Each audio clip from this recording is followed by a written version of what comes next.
간세포 하나하나의 지방의 함량이 증가하는 그런 병인데요.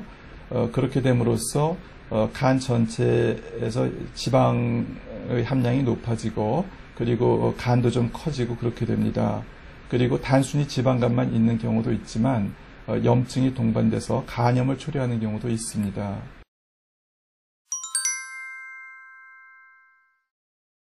알코올성 지방간은 알코올 자체도 그 지방간을 일으킬 수 있고요. 그리고 음주를 하면서 뭐 안주나 이런 식사 때문에 또 칼로리 섭취도 많아지거든요. 그러한 두 가지 문제 때문에 이제 지방간이 초래되는 걸로 보고 있고요.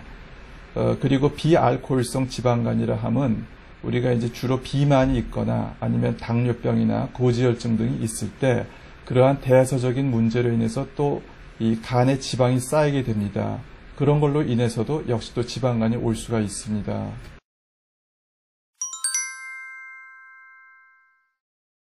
최근에 비알코올성 지방간이 오는 가장 주된 이유는 역시 비만의 증가 때문입니다. 주변에서도 이제 보시면 아시겠지만 비만한 사람들이 굉장히 많지요.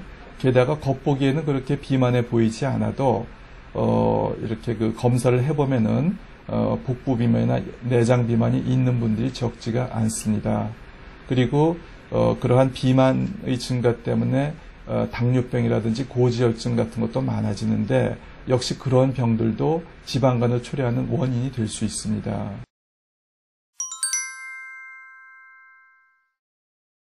비알코올성 지방간에 걸릴 수 있는 사람들은요, 일단은 뭐 비만한 분들이죠. 그래서 이제 뭐 식욕이 잘 컨트롤이 안 된다든지 아니면은 뭐 불규칙한 생활 습관으로 인해서 인스턴트 식품이나 이런 걸 자꾸 섭취하게 돼서 몸에 칼로리가 지속적으로 축적이 되는 거죠.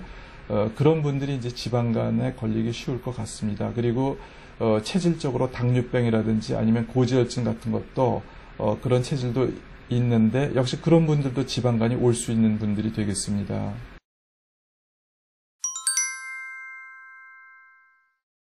먼저 지방간이 있는지를 알아야 되거든요. 그런데 겉으로는 별로 증상이 없기 때문에 검사를 해보기 전에는 이제 지방간이 있는지 본인이 알기가 어렵고요. 그리고 이제 지방간이 있다고 확인이 되면은 또 그것을 또 치료를 해야 되지 않겠습니까? 또 치료가 잘 되고 있는지도 확인이 돼야 되고요. 그런 면에서 지속적으로 검사가 필요하게 되겠습니다.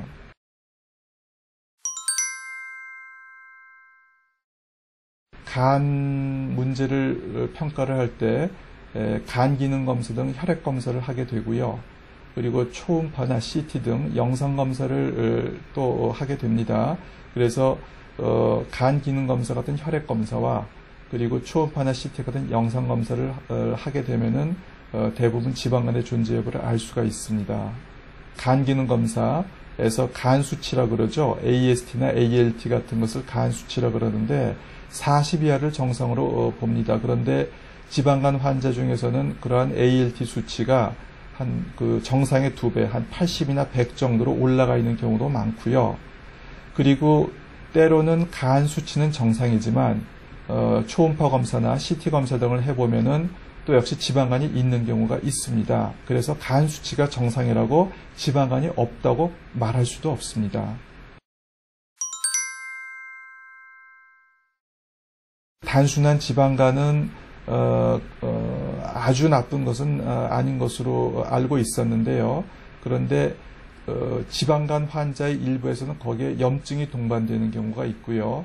그것을 이제 저희들이 지방간염 또는 지방성 간염 이런 용어를 쓰는데요. 간염이 동반된 분들은 병이 진행돼서 간경화나 또는 간암 같은 것을 간암 같은 것이 발생할 수가 있습니다.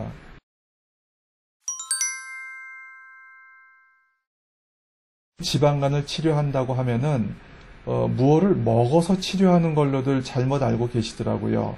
그런데 분명히 아셔야 될 것은 지방간이든 아니면은 지방성 간염이든 간에 이게 이제 뭘 많이 먹어서 생긴 병이기 때문에 오히려 먹는 거를 줄이고 운동을 많이 해서 그렇게 해서 이제 치료하는 것이 핵심이라는 거지요.